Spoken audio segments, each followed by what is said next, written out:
মিঠা পানির ভাণ্ডারে সমুদ্রের লবণাক্ত পানি ঢুকে পড়ায় গাম্বিয়া, ভিয়েতনাম ও বাংলাদেশের মতো নিম্নভূমির দেশগুলোর কৃষকরা চরম ক্ষতির মুখে পড়েছেন। এর ফলে দিন দিন কমছে আবাদি জমির পরিমাণ। নীরব এই জলবায়ু সংকটের ফলে বিশ্বজুড়ে আরও যেসব ক্ষতি হচ্ছে সেসবের বিস্তারিত থাকছে প্রতিবেদনে।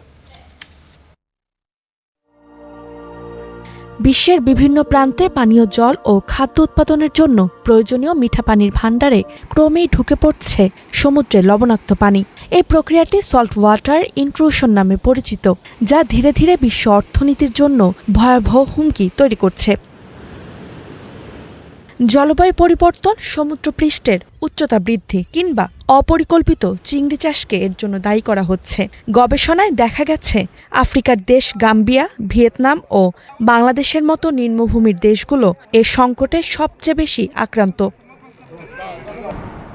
ইতোমধ্যে বাংলাদেশে সুন্দরবন সহ উপকূলীয় এলাকার নদ নদীর পানিতে লবণাক্ততা বেড়ে যাওয়ায় কৃষি, মৎস্য সম্পদ এমনকি জনজীবন এখন হুমকির মুখে।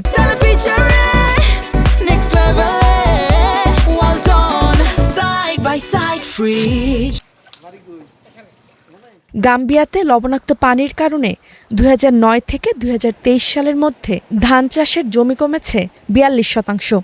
এর ফলে দিন দিন কমছে ধান, গম ও সবজির ফলন।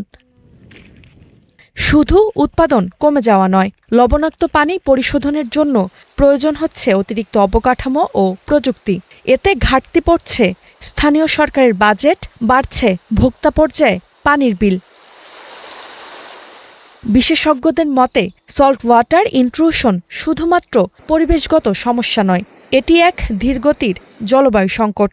2024 সালের এক গবেষণায় বলা হয়েছে 2100 সালের মধ্যে বিশ্বের প্রায় 77% উপকূলীয় অঞ্চল লবণাক্ততার ঝুঁকিতে পড়বে।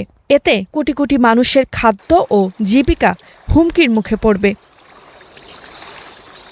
Roksana Rimi, star news.